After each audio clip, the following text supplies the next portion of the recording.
Hi, and welcome to the X22 Report. My name is Dave, and this is episode 851, and today's date is December 24th, 2015, and the title of the episode is The Current Economic Collapse News Brief. Now, before I get started with the report, I just have a couple announcements. The interview with Bill Holter has been uploaded to the X22 Report Spotlight YouTube channel, so you can go right over to YouTube. You can type in X22 Report Spotlight. That is a separate YouTube channel than X22 Report. You can see the video there, or you can come over to the x22report.com site. You can scroll down a little bit, look over to the right-hand side. You'll see the video right there. And for those people who are celebrating Christmas, happy holidays to all of you. I hope everyone has a healthy, happy holiday. Enjoy the time with your families. And for those people who are wondering still, there is no report on December 25th. I will be doing a news brief on the weekend. Let's get right into the economic collapse news. Now, during the holiday season, we realize that companies will take on additional employees to help with the Christmas season. And we see at this point that the initial jobless claims, they have reached the lowest in 43 years for the Christmas week. This week, they printed at 267,000 in initial jobless claims. And the last time they were at this point during a holiday week was 1972. But what's very interesting when we look at the graph and we look at initial jobless claims, they've hit very low points right before a major type of recession. And it shot up dramatically.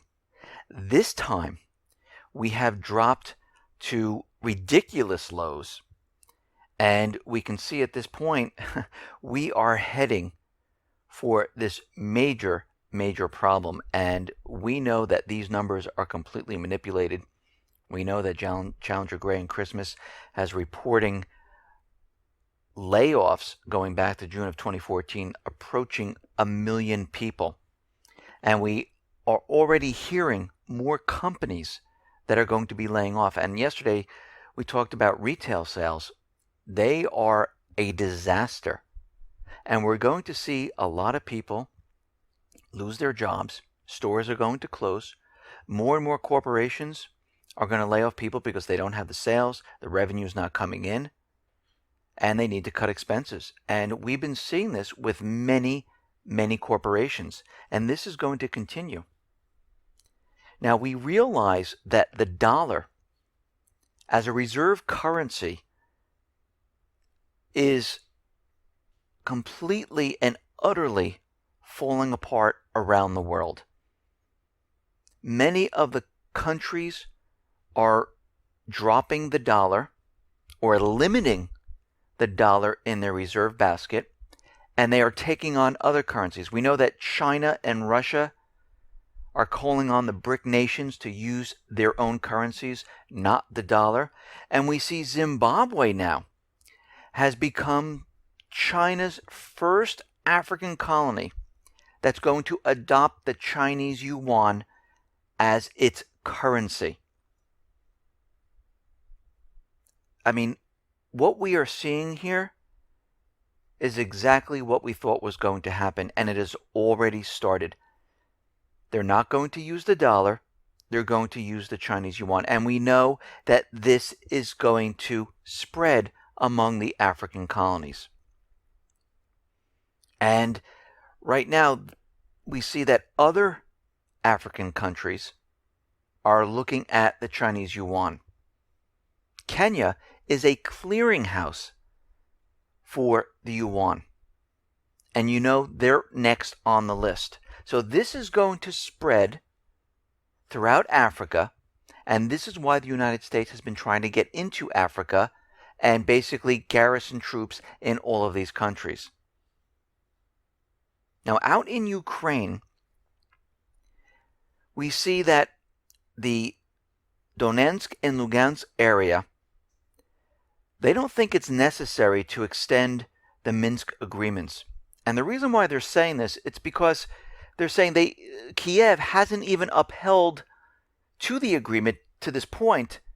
What would be the purpose of going past the December deadline because they haven't had elections. None of it was fully implemented. And what would be the purpose of extending this? Because we know at this point that they're not going to do anything at this point. And we see already that Ukraine, Kiev, Poroshenko is out there saying, yeah, you know what? We're really not implementing the Minsk II ceasefire agreement. Kiev believes that the only appropriate result is for Donbass, the Donetsk Lugansk area, the only appropriate result is for them to surrender and to be integrated back into Ukraine. This is why they've been stalling. And we can see already that this is where they are headed. And as we approach 2016, moving into the first part, we might see some type of false flag in the Ukrainian area. It could be in Crimea. It could be in the Donbass area. It could happen in Kiev. But wherever it happens, it will be blamed on Russia and the southeastern people. Now, we talked about the coalition forces going into Libya and starting bombing runs. And we're getting more and more confirmation, and everything that we looked at is leading us to believe that this is definitely going to happen, because we're looking at all the indicators. Are we fortune tellers? Do we have a crystal ball? No, but we look at indicators, we put the pieces together, and we can see what they are planning. And right now, we see the ambassador to the United Nations is saying that yes, Italy, France, the UK, and US are definitely preparing airstrikes in Libya. Now, of course, they're telling everyone they're going after the Islamic State, but we know this is not what they are doing. They're going after the elected government. They're getting rid of those people who oppose the puppet government to recapture the entire country once again. Now, we hear stories about Turkey, how they're withdrawing their troops. Well, we come to find out they are not withdrawing their troops whatsoever. Despite them telling us, yes, we've done a partial withdrawal, we're seeing that Turkish forces and their training camps in Mosul are still there. They haven't done anything. There has been no troop withdrawal whatsoever, and this is coming from the Iraqi Defense Ministry. They've seen nothing. But Egypt is out there, and they are saying, yes, Turkey should withdraw their troops. This is coming from the foreign minister of Egypt. But Turkey's not listening. They're doing whatever they want. And basically, they have now invaded a sovereign country, which could end up going to war. Because Iraq continually says to them, we don't want you here. But they don't listen. Now, we know that Amnesty International came out and they're saying all the Russian strikes are killing innocent civilians. The UN right now cannot independently confirm this whatsoever. They looked at the evidence, which there was none, and they're saying that no, there is absolutely no verifiable proof that Russia has been bombing civilians whatsoever. And Amnesty International has shown no proof. But we have to remember, Amnesty International is a U.S. State Department propaganda mouthpiece. It is funded and run by individuals like Soros and many other financiers who are pushing certain agendas. And we can see right now, Amnesty does the bidding for the U.S. State Department. So what we're looking at right now is they're pushing propaganda to basically badmouth Russia. That's all they're doing. Just like the propaganda that's continually coming out about Assad gassing his own people. It's all propaganda. When Russia and Syria ask for the proof, they can't provide any.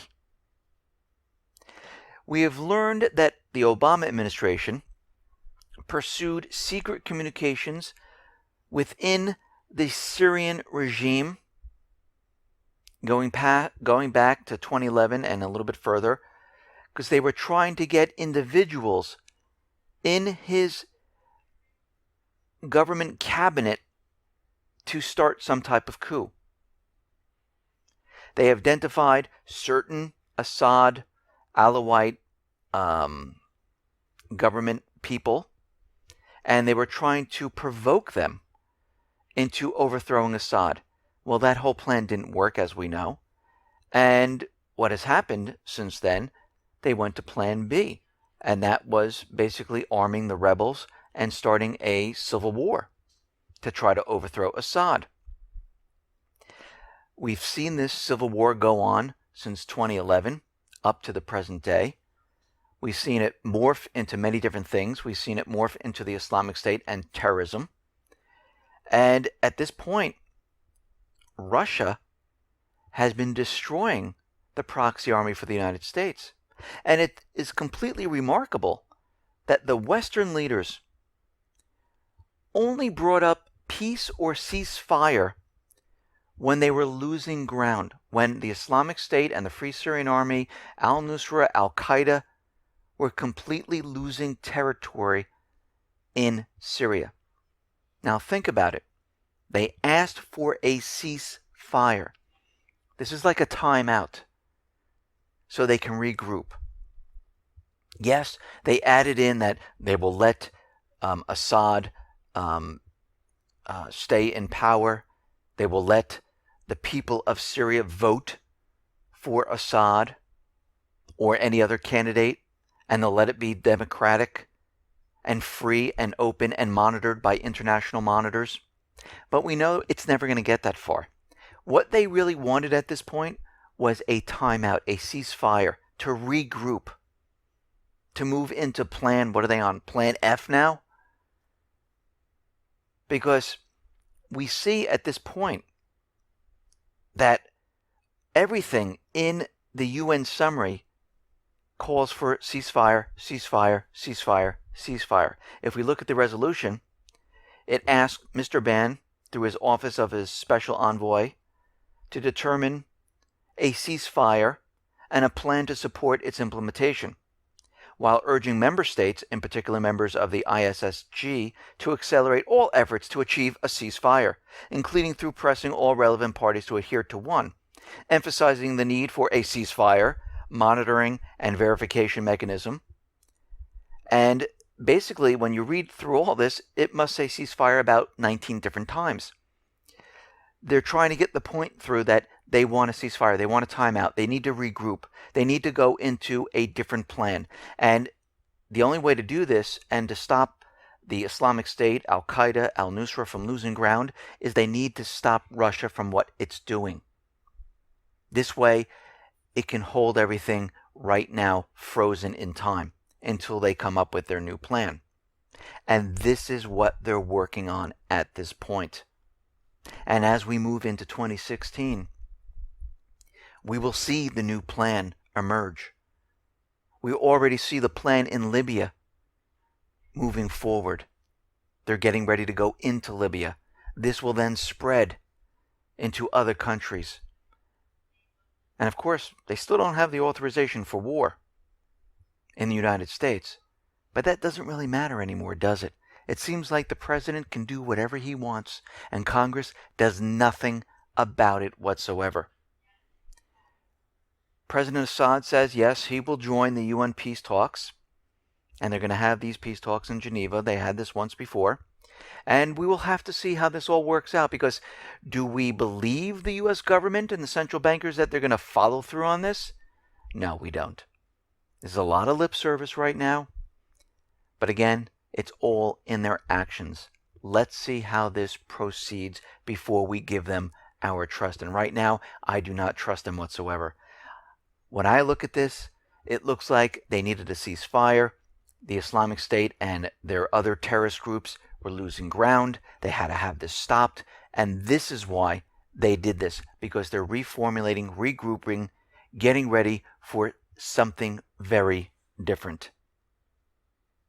Now, the U.S. Embassy in Beijing is warning Westerners of a major terrorist threat, and the U.S. Embassy has received information of possible threats against Westerners in Beijing around Christmas Day, and the British, the French, the Irish embassies are also saying the same exact thing, which leads me to believe that the United States government central bankers have planned something in China to start something to maybe try to have some type of regime change, because they use the same MO every single time, but we'll have to watch this very carefully and see what happens. The U.S. State Department also advises Americans to remain alert during holidays because of all the credible, non-credible threats that are floating around saying Christmas Day, Christmas Eve, New Year's Day, we have terror, terror, terror, terror.